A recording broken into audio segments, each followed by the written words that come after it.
What's the most disturbing family secret you learned of when you got older?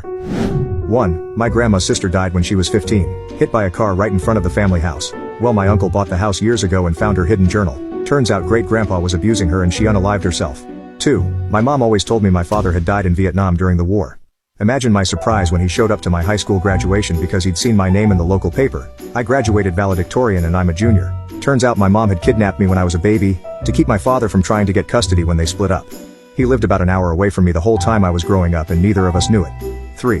Hell of a lot lighter than 99% of this thread, but I didn't find out until like 15 years after the fact that when my uncle divorced his wife and got with another woman was because they were swingers and the husbands decided to just swap wives. Now they're hardcore Bible thumpers. 4.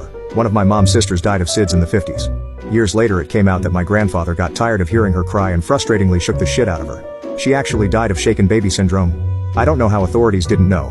5. Great-grandparents living in Europe lost all their kids in the Spanish flu epidemic. Immigrated to the US and just popped out 5 more kids. Wild. 6. That we weren't really poor. Rather, I wore ratty clothes, never got any toys, and would frequently go hungry simply because my mom just didn't give a shit about me. I was 18 when my mom told me that she started to panic when she had less than $50,000 in savings. This was in the early 2000s. Bright side, it taught me not to buy stupid shit.